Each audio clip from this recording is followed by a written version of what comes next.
Hello, everyone. Victoria Ali here with EveryoneCounts.world. So glad you're here. Glad I'm here. And I'm really glad Ellie Hadsall is here. She's a wonderful author, motivational speaker, intuitive, spiritual coach, and personal mentor of mine over the years. I'm really excited to talk with her today about foraging for food. It's such a basic need that we have to eat. But I love to hear her concept of abundance and how fresh, nutritious food is all around us, and all we need to do is stop and smell the weeds. So today, she'll be going through her philosophies about food and foraging and abundance, and we'll be taking us back to our roots on many different levels. You don't want to miss this. Let's get started. Hi, I'm so excited that you're here, Ellie. I can't wait to hear about your new book, Foraging in a City Yard, and everything you can share with us today about why this is important to be thinking about our food and how the physical food might also flow over into certain topics like abundance in life. So, in any case, if you could just tell us a little bit about yourself to get started. I guess the foundation of all of this is I was born on a 300-acre farm in Kansas, and with a father, mom, and an older brother, and two sisters, and me. We went through some hard times, like many people have, where we didn't have any income. Things were really struggled financially, but we always had food, and part of that was because we lived on a farm. And growing up, mom and dad used to say, always have someone in your family who has a farm, so if times get hard, you can have food. And I know they had lived through the Depression, they had lived through the Dust Bowl days, they had lived through a lot of times when that was true, and and dad would both tell stories of those times. One of the things mom and dad knew was they knew a lot about weeds and plants. Dad was an agricultural specialist as well as a farmer. He went to the university and got trained in that. So when I would go around doing things on the farm, dad would say, this is what this weed is and who eats it and what's it good for. And there were a lot of weeds on the farm, needless to say. Wow, so this was just part of your upbringing. This is part of the normal course of your day in life. This was not just some special extra hobby. No, this was life. This fed us sometimes as far as vegetables go. So in the summertime, as soon as things greened up, mom would have us, and I remember particularly me, but I'm sure my sister would remember also, going out. She would say, go pick lamb's quarter.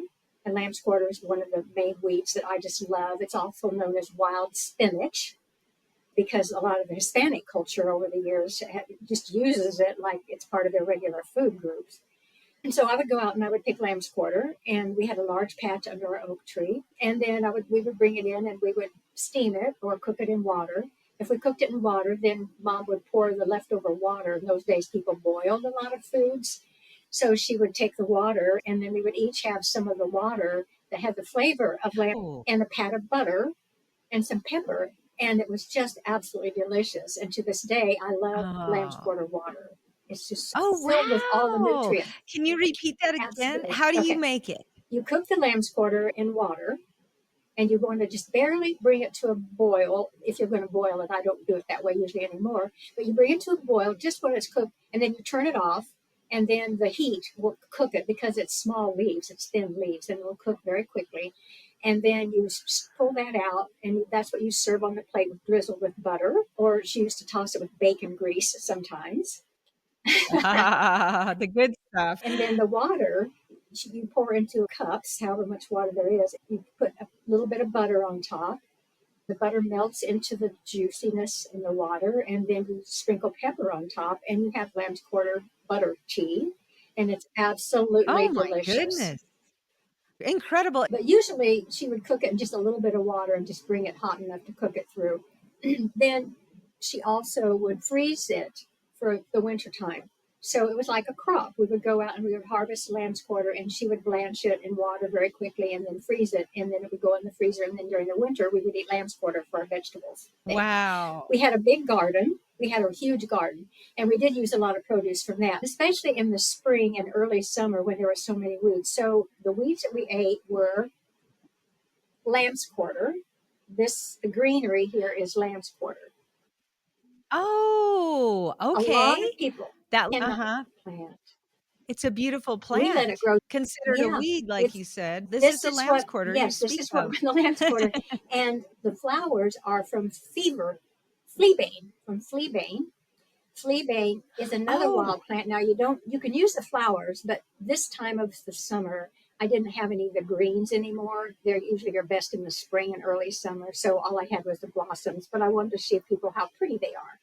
Oh, beautiful fleabane. And so this kind of brings up this concept that it's not just food and sustenance itself. This is like actual freshness and abundance and beauty. And, you're involving these plants in more than just to digest or whatever, to Yes, eat. I see them as a friend, and Oh, they're there for us, and we're there for them. And so I honor them. The Native American Indians say that whenever you harvest anything, you always give thanks to it and appreciation to it, and I do that. And so lamb's quarter is my favorite, and it grows on. We've lived in Kansas, Indiana, Texas, Georgia, and there has always been lamb's quarter everywhere we live. So it's a lot of people look at it and go, amazing. it's also called goosefoot because the leaves are shaped like a Okay. goosefoot. It looks like a Mm-hmm. goose foot. So it has a lot of local names. But another thing you can do is when you pick your greens, you can just go pick them fresh from the yard when you're ready to eat them, or you can pick them ahead of time. So this I picked this morning. I can leave it in a vase. Almost every weed will stay very nicely in water as a vase. And then you can Right. put it on your dining table or your kitchen table, and it is just beautiful. And then you just pull out what you need when you want to eat it. Fantastic. This is a different way of thinking about the food we Yes, eat yes. too. I see it as a companion in life. We have the trees and we have the animals, and many times people overlook weeds or they'll think about them for foraging, but they are nature knows where it wants what to grow to have balance. Every plant has a different energy, and every Mm. plant has different insects that depend on its flowers or on its pollen or to lay their eggs in the stems to overwinter. There's a lot of different things that weeds are used for. If you don't have weeds in your yard, then many of the flowers we have that are cultured in nurseries don't have the vitality of these plants for the pollinators. We have big yards full of grass and not enough Oh, weeds, natural weeds to feed the pollinators. can you explain the pollinators to people, Sure. even though many of us might see them as bees? Bees and butterflies and wasps and sometimes the flies, they go to the flower and they gather the pollen or the nectar, depending on what kind of creature they are, and then they carry that back to their nest to feed their young. And then, as humans, we collect honey from bees. The honeybee that we hear about and we think of that we get honey from is really a cultured species of bees that's created particularly for that purpose. But there are actually more wild bees of hundreds of types that people don't even realize are bees, and they are everywhere. And they are the ones that pollinate and move the male energy to the female. Think you have the stamen. It's been a while since I've studied science, but the way flowers and plants pollinate is they need something from the male aspect of the flower to be put with the female aspect of the flower in order to propagate the fruit or the Right. seed that will bear the next year's crop. So all of these pollinators do that. And if we didn't have them, then we don't have something to do that. Also, they feed the bees. They feed each other. So the birds feed off of those. Oh, And this includes caterpillars and everything that live off the leaves. So caterpillars are very specialized. They're all considered part of the pollinating circle of life. There are certain kinds of caterpillars that will only live on specific plants. So, milkweed, as we may have heard, is one of the primary supplies of vitality in a home for monarch butterflies. And when oh, they fly across the country on their migration, they depend upon different types of milkweed.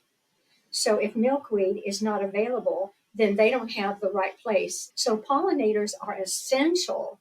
And if we want to live in a planet, in a world that's balanced, we need to have those. So that's important. Another thing about weeds is nature knows what needs to grow where for the vitality of the soil and the microorganisms in the soil. right.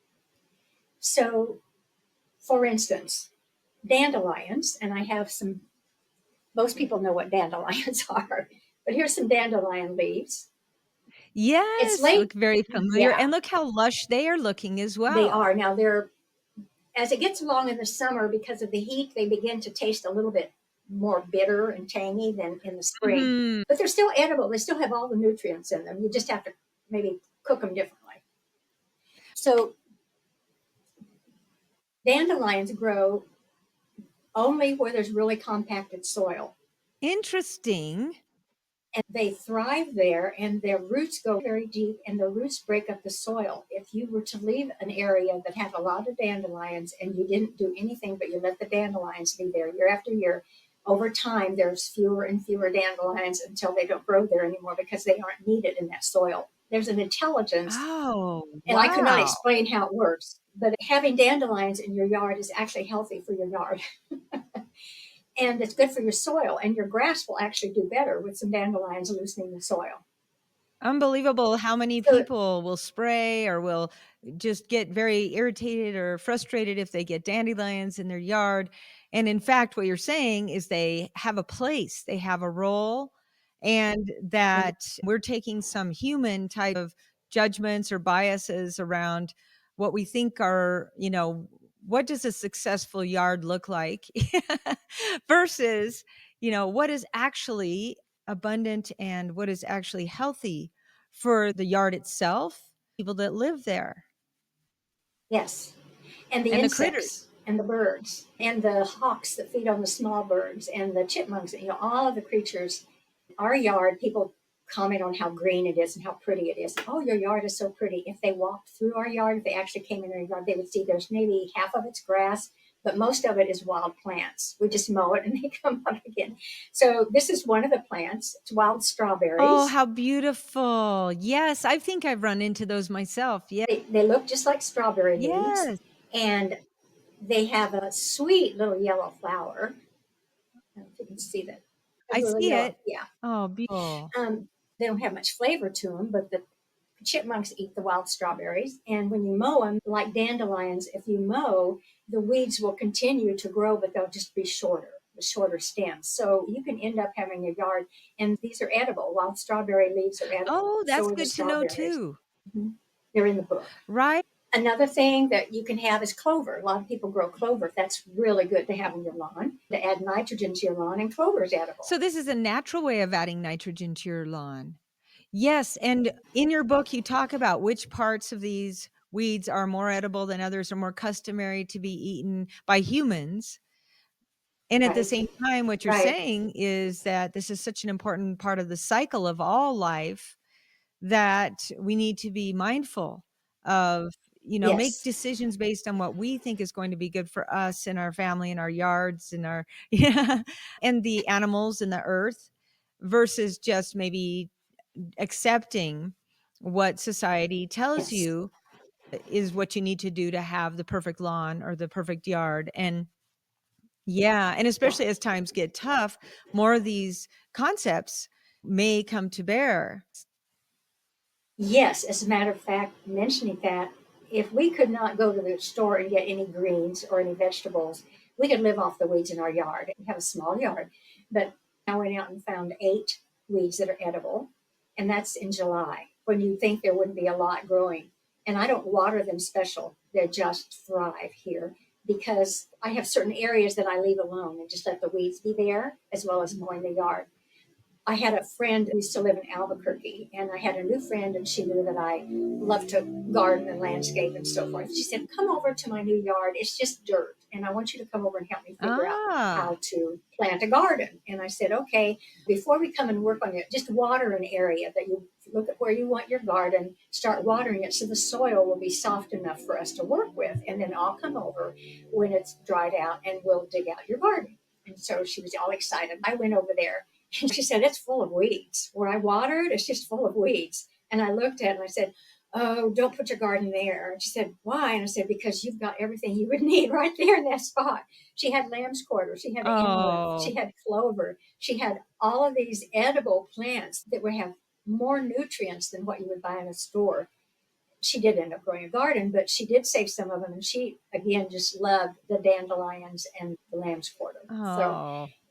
I say that so far, everywhere we've lived, I could just go water a plot of dirt and I would have enough greens to feed our family. Unbelievable. And this is so good to hear because, the work that I do has to do with sometimes helping people shift from a scarcity mindset and there's not enough. And everyone thinks there's this like this shrinking pie and they're going to try to have to get a little piece of that versus this other thinking of if I know for a fact that I can feed myself and my family, that is a bottom line. And that I can do it on a little patch of compressed dirt.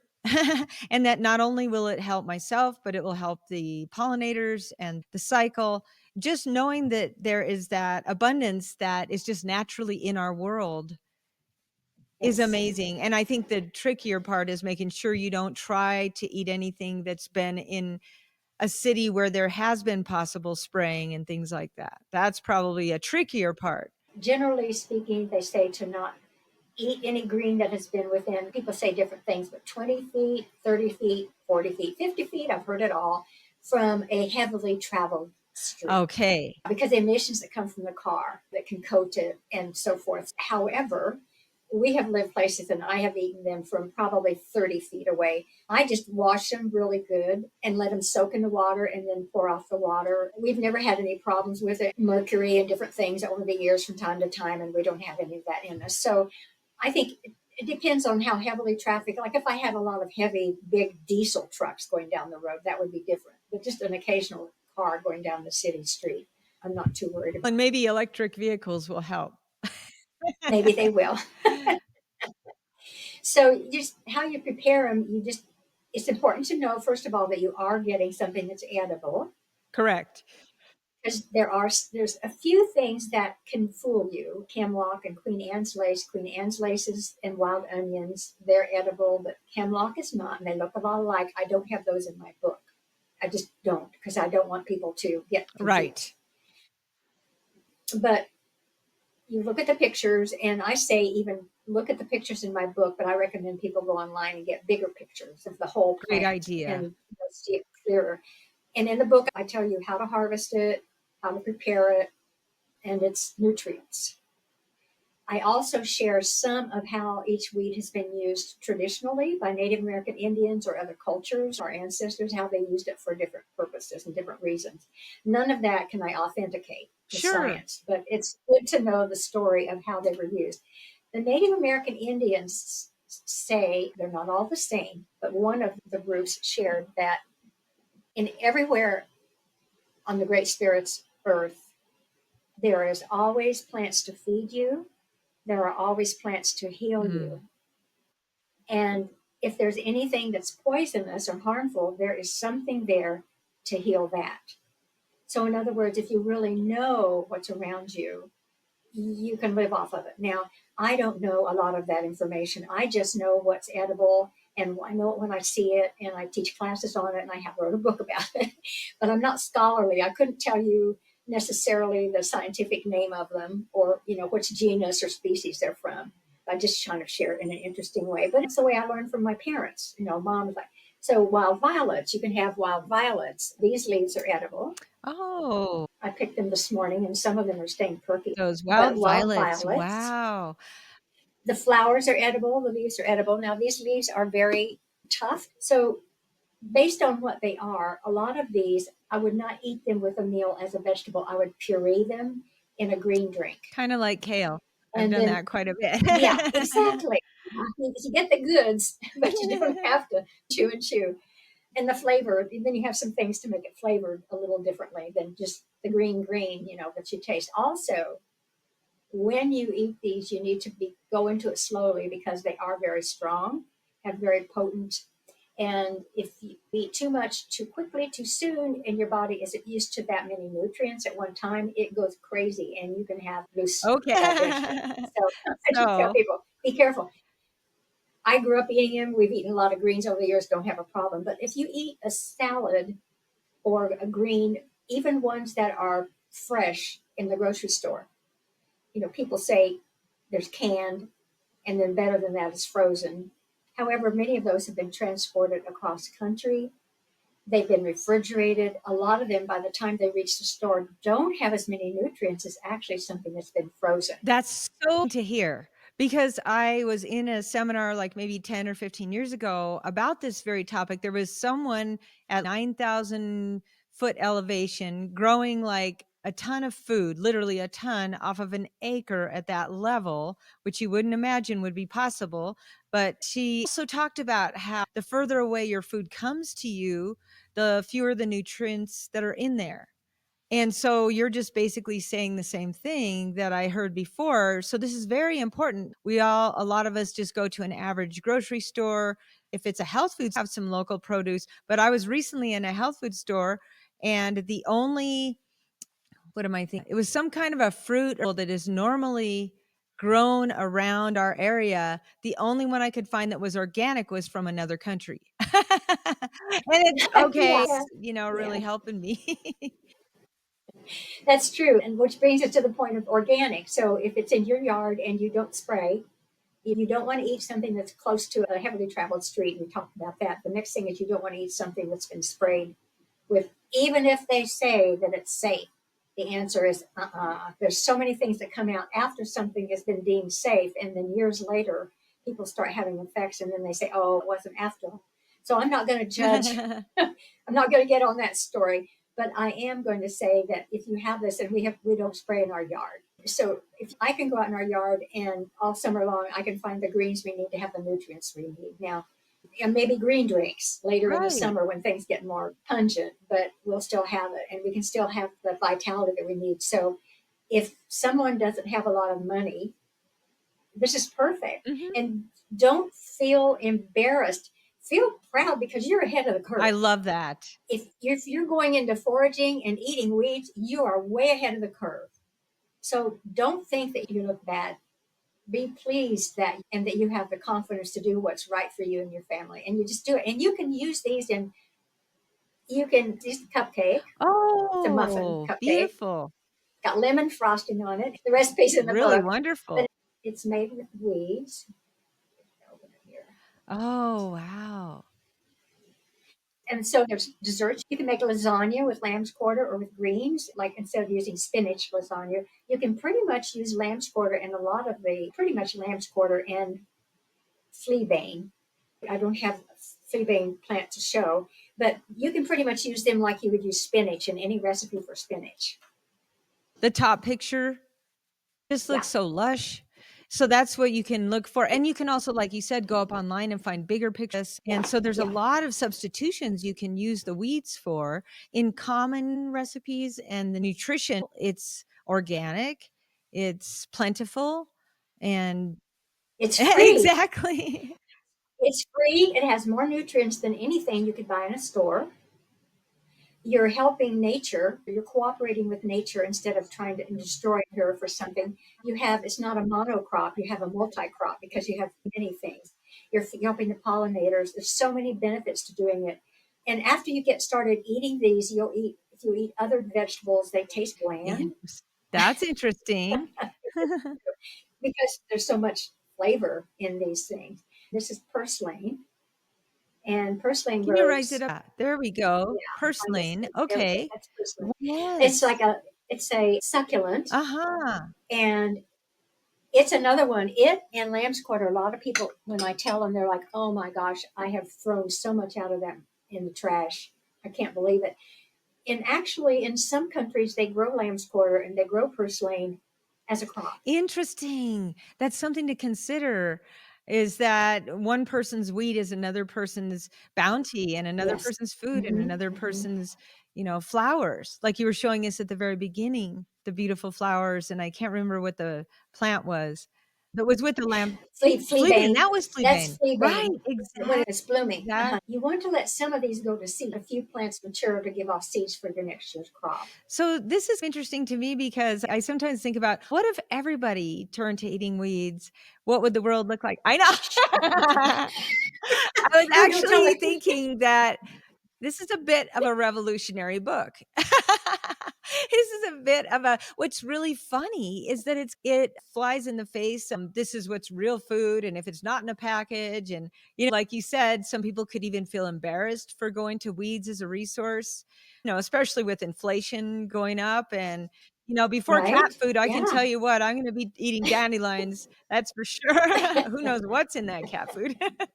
But I think that the overall sense that I get is that our ancestors, you speak of the Native Americans, you speak of your own ancestors. These people were familiar and connected, and not just with the food, as we were talking about. This is one reason I really enjoy your work, is because you bridge that concept of the physical world and the physical needs for food and nutrition with something more, such as thanking the plants for being a partner with you in the cycle of life, and having this feeling of abundance and not being embarrassed about it. It's almost like we're being told or trained to believe that there isn't enough, and that we need to have a specific thing Yeah. that looks a specific way.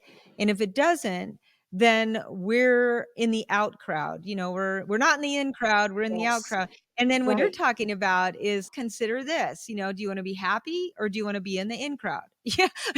Now you can sometimes do both, Right. but what do you Right. think of Right. that, if you want to go a little bit towards maybe the spiritual side of the relationship you have with food in general and with these plants and weed? Do you want to mention anything about that kind of invisible connection that you have? I do healing fire ceremonies, which creates an energy field which supports the plants, but you don't have to have that in your home to have the plants. But I do that. And I think one of the things that I understand is there's some intelligence with nature that we don't understand. And it can't be scientifically proven, but there just is. So, for instance, one year the lamb's quarter will grow in one area of the yard. And then I'll think, okay, well, that's where it is. And next year I'll have another crop come up, and there's one or two plants that aren't doing much, but another area of the yard has lamb's quarter. And I'm like, well, how did the seed get over there? Well, it could have been in there in the soil for years, and it will sprout when the energy is right for it to sprout. This is why you can have something that's barren, and when you water it, green plants, weeds will come up because the seeds have always been there. They just Interesting. waited for the right temperature and moisture to sprout. And they will only do that when it's the right year for it. So even in your garden, even people who garden will have a year when there's lots of zucchini and all those jokes about, leave your car unlocked. And another year, where's all the zucchini? It's tomatoes this year. So even in a garden, what's bountiful changes from year to year, unless you're using artificial fertilizers that force them. But if you just let it be natural and you plant the seed and you tend it with good organic soil and you put mulch down or whatever you need to do to give it the organic vitality the soil needs, a good healthy soil, you will have plants that will grow well that year, and other plants that you might wish for just won't show up that year. One year I meditate, and I was meditating on what to plant in my garden. And so I just put out there, okay, what shall I plant in my garden this year? And the first thing that popped into my head was sunflowers. Mm. I'm like, okay, I was thinking about vegetables, but okay, sunflowers. I like sunflowers. And then I said, what else? Sunflowers. Okay, I got the message. Sunflowers. What else?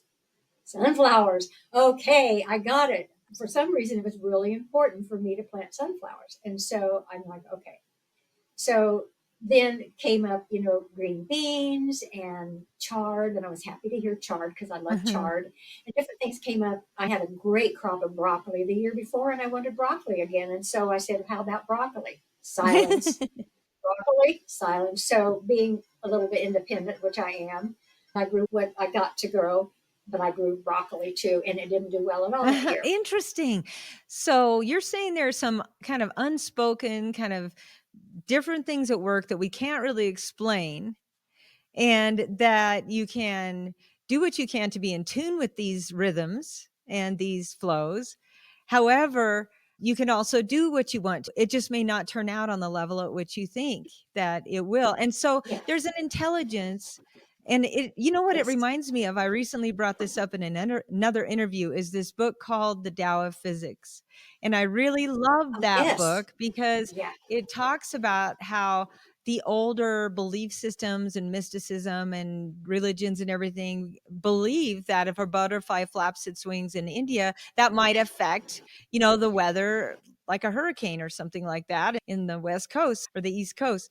However, it's almost like you can get the information in multiple ways as to what to do, but no matter Yeah. what, there's always a way to survive, and there's always a way to, It is. not just physically but emotionally, mentally as well. I can remember growing up when we had really hard times and we didn't have enough money to buy meat, and Dad would not kill our own animals for us to eat. We just wouldn't do it. We would buy meat or whatever, and Mom, without saying anything to any of us, was eating hardly any meat. And she got an iron deficiency. She got Oh. anemia. And so the doctor said she had to have liver. But one of the things we ate, though, was a lot of lamb's quarter because it has iron in it. And okay, anyway, I don't think you have to have liver to enjoy your lamb's quarter, but I think we were able to eat what we had available, and it even had some nutritional value that was important and helpful. Wow, this is amazing that a lot of people don't think about because in this day and age, there are quite a few resources in different countries, developed countries especially. There are a lot of resources for people that for food. And some of the times when I've been to food banks, I've volunteered at food banks and I've cooked at soup kitchens and all that. Great. I think that's I've even great. taken two Yeah. edible plants classes in my life, which thank God. I love this kind of survival guidebook. I wrote my book as well, a Your book guidebook. is really a very, everyone should have that for the coming times or just for life. Just, Exactly. where do you get information and how do you survive? Yeah, I And love it's that. That's a more really my book good is book. more intended to be a portal. It's intended to be like an and like a way to reach out and start somewhere, but have a little bit involved with food, a little bit involved with housing, a little bit involved. But the food Yes. is that's why I'm so glad to be interviewing you today, is that the food is one of those main pillars of life. And what's interesting is you mentioned your parents went through the depression and everything and made it through that. And I think that we haven't seen times like that. And I don't know whether we will see times like that. But I think that just knowing that if you at least know someone with a farm or you're willing to start your own in your own backyard and, maybe even talk to people in your community, maybe we should leave some of this side of the park just natural. There may be multiple ways of addressing this opportunity and security of having food available for all.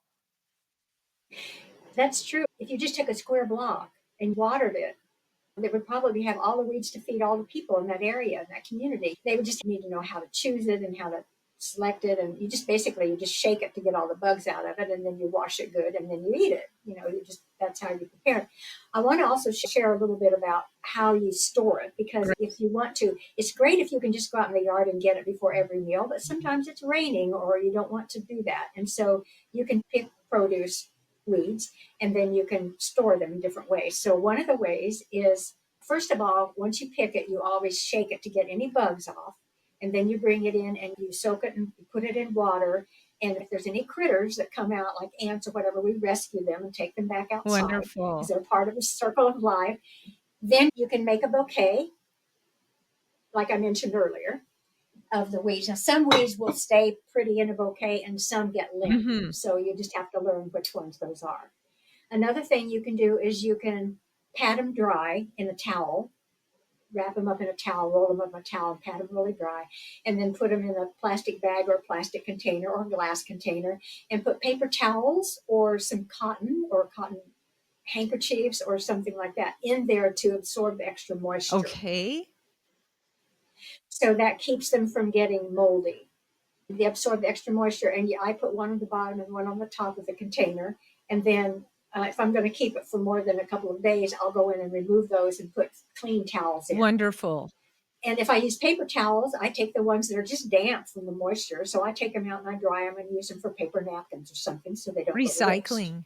That's fantastic. Recycling. So you have that Yeah. mindset where everything is cyclical and you're mindful of what you do with the items in your Try to life. be, except for the days when I'm fed up and I don't have the energy and I just toss it in the trash. But most often, you can get I get men's handkerchiefs that are cotton, white cotton Right. handkerchiefs. They're great for that.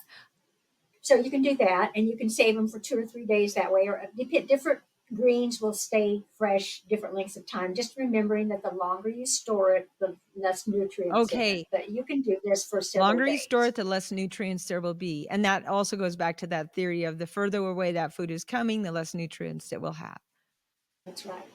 Now another thing you can do, you can take your washed greens, like your washed lamb's quarter, and you just take the leaves, you pinch off the leaves, and you roll it up in a towel, And then you put the towel in your washing machine Huh. and you run it through a spin cycle. Not wash and spin, just spin. Interesting. And Interesting. all of that moisture gets absorbed in the towel. And then you take it out and you unroll it, and then you store that in your refrigerator, and it's just dry and fresh as it can That's be. kinda groundbreaking, and I did it one day out of very, very desperation. cool. Things that people might not think about, and that really is effective, it sounds. So I have to confess that I did this when we belonged to a co-op, and we got a lot of spinach one time, and I had to clean it. It was real dirty, and I looked at my wash, and I actually ran that on a gentle cycle. I actually washed it in my washing machine without any soap, and it came out so nice and fluffy. I thought that's great. Too. Yeah, I washed it on a gentle I cycle. love this. Oh, And it brings, okay, this is how you a whole new concept to kitchen I planning. know. I have to confess, I though, I wanna hear did more something that was really confessions. stupid. I wanna hear more of these.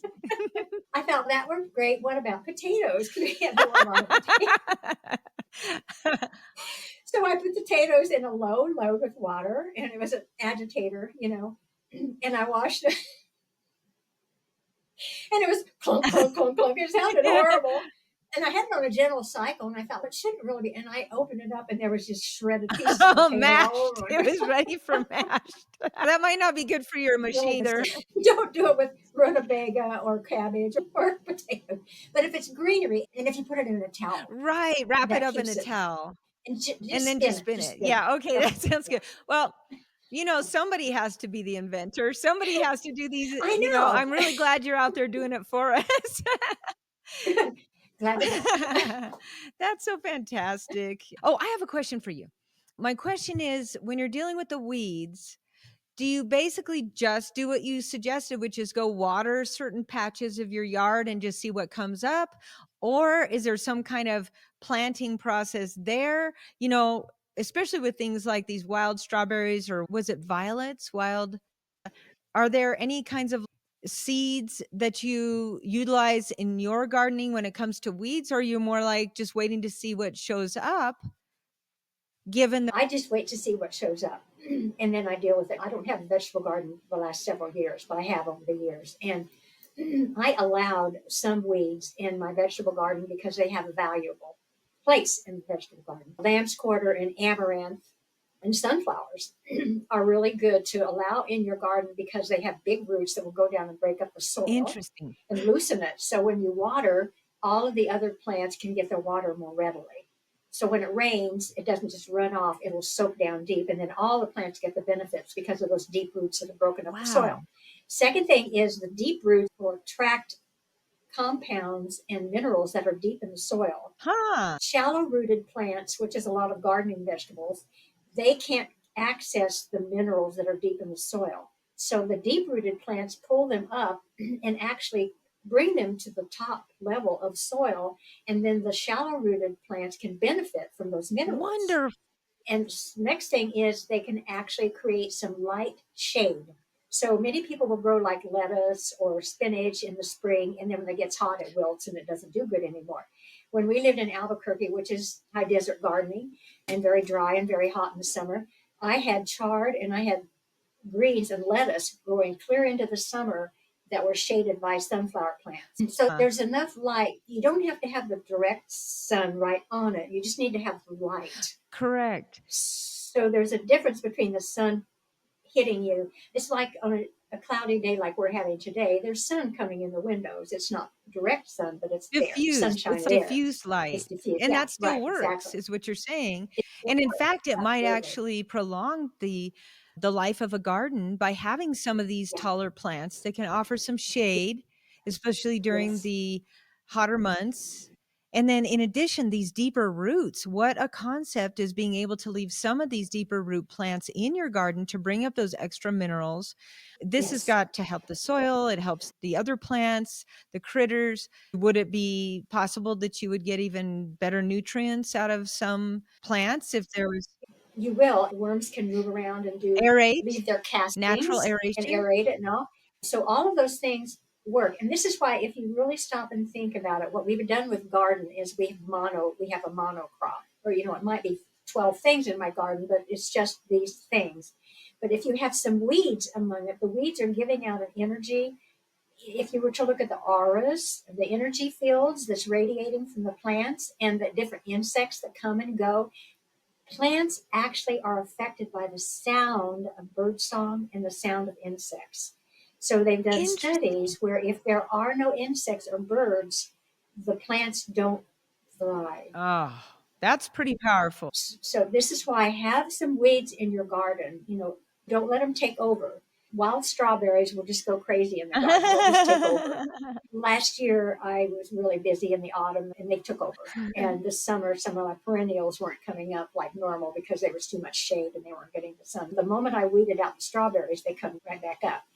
But I let them be in my yard because I know the value of them. And actually, the soil in my garden was looser because of the strawberries that had been there the year Hmm. before. I'm learning that. I'm like, okay, I need to let some of them grow in the garden. I just need to control them.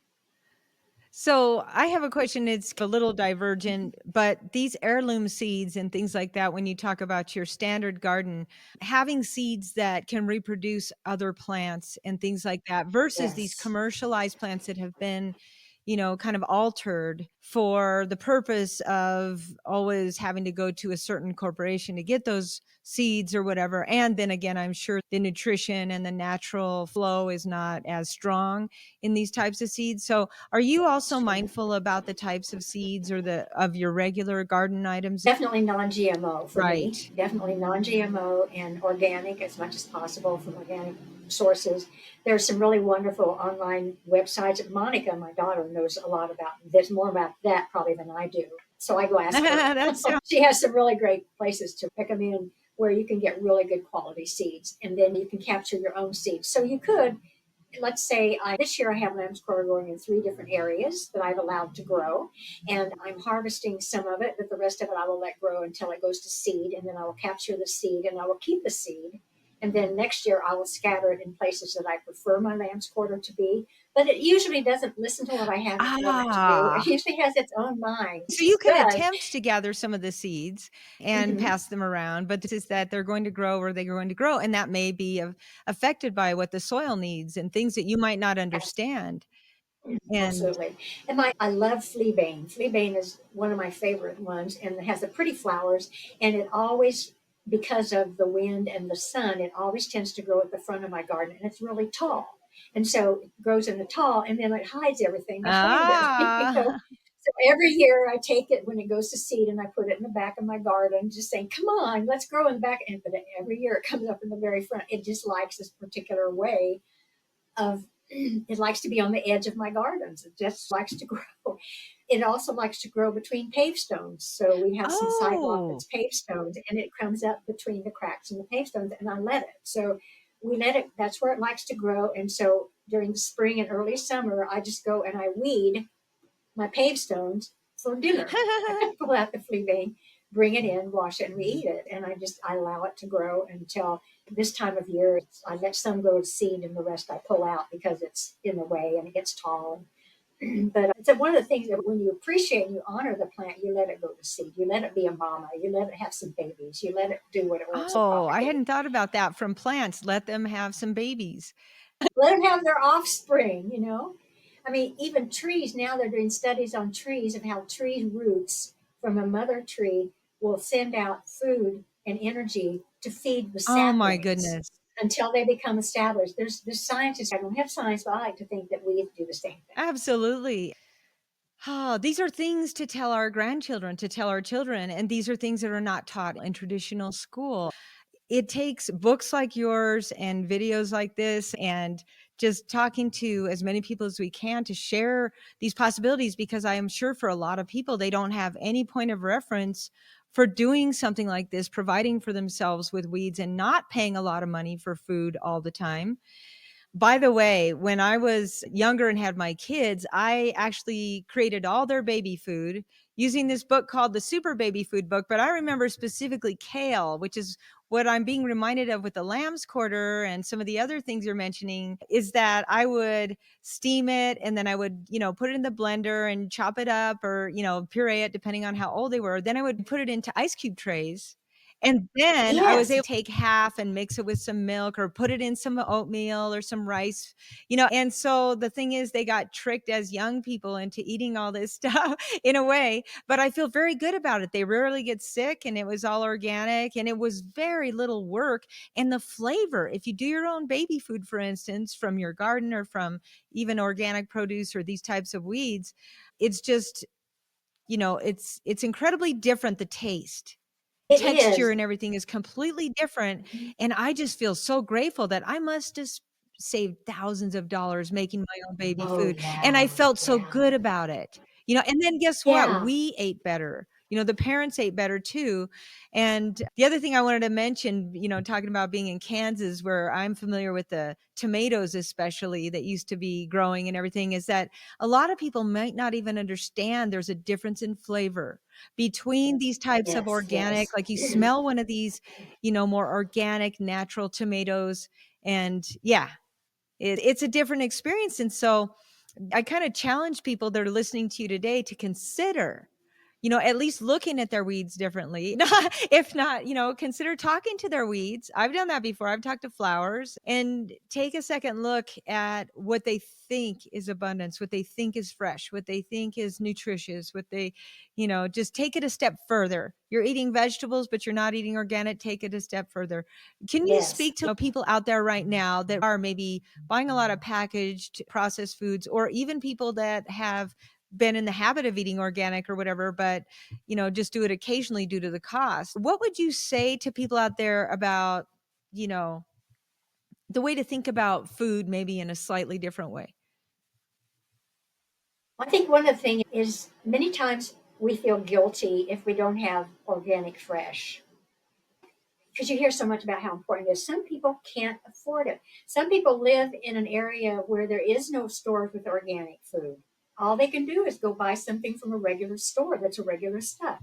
So you do the best you can and you don't feel guilty about what you're feeding yourself and your family. And if you all you have is macaroni and cheese, if you add some vegetables to that, just a can of green beans, open it up and toss it in with your mac and cheese. It's delicious and you're getting everything you need. You will get, now green beans are probably the worst example because a lot of those have a lot of glyphosate and things in them that aren't healthy for you. But if you can get, so green beans, I buy organic. Some things I get organic, but a lot of things you don't have to buy organic. They're not sprayed that much when they're grown. They're safer, and you can go online and you can get lists of what should always be bought organic and what's safe to have it. I also you can buy frozen organic food, and if it's flash frozen, if it's frozen right away when it's picked, it still has a lot of its vitality. It does. And you can even canned organic things. Canned organic things are what? They're less expensive than fresh, but they still have a lot of nutrients to them. A lot of us grew up with canned vegetables. A lot of mothers didn't know how to grow a garden and they had canned food and frozen food, and all of us did fine. I mean, I didn't, but friends I know that did. So I think the most important thing is do the best you can, but don't feel bad or guilty or ashamed if you can't. I mean, if I'm hard up and I have to feed my kids and all I have is pasta and a little bit of vegetables now and then, I'm doing the best I can, and that's okay. I think there's something about give your children or your family somebody who's happy and joyful and feels good about themselves. That's food too. Oh, That's soul food. And I know people who've had the perfect food and menu their whole life, and they're not happy people either. It's a balance. I think it's very important to feel shame and guilt have no place in this world. You learn information and then you take that information and you do the best you can and then you just let it go. Let it go. And I think the thing I like about weeds is it's weird to a lot of people and it's hard for them to shift over into eating weeds. But if they do, you can just take a handful of weeds and toss them in a stew or toss them in chicken noodle soup, toss them in ham and potato soup. Just chop them up, toss them in, and it's like adding a spice. but it's got a flavor and you've got vitality and nutrients. So it doesn't have to be complicated. My book talks about really recipes, but it also talks about just a general thing to do. You can also dry the leaves and you can make tea out of them. And in the wintertime, you can take the dried leaves and put them in soup or stews, and it adds a vitality to them. That's another way that you can save them. So if somebody didn't have a freezer and they just had to survive, you just dry the leaves. You can hang it somewhere that's dry in a room or somewhere where it's not moist, where we get moldy or mildewy, and just let it dry. Or I take the leaves off and spread them out and just let them dry. Or you can put them in an oven at 150 degrees and dehydrate them.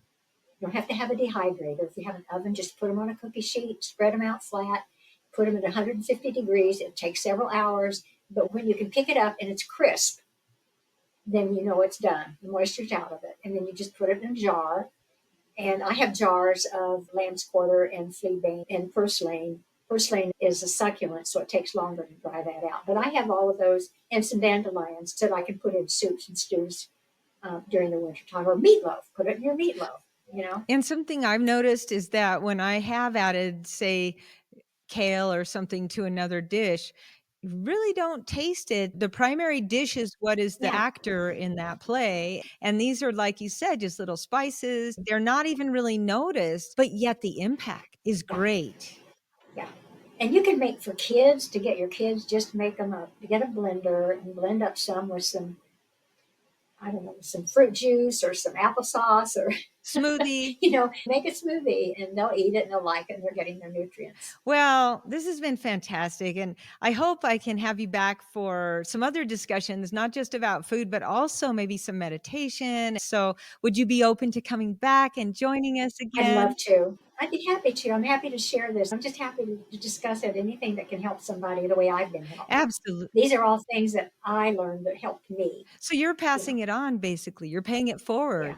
yeah, And you seem yeah, very vital absolutely. and happy, and like you said, it's a combination of the invisible, mental, emotional, dropping the shame and blame and judgment maybe, and the combination of that and being mindful of what we are putting in our bodies and everything. You are what you Yes, eat. yeah, that's so true. What's the best way to follow you? Probably my website, elliehadsall.com. Okay, On my website, there's a way to contact me. So if somebody has questions, fantastic. they can contact me through my website, and I'm happy to respond or point them towards something that will answer their question.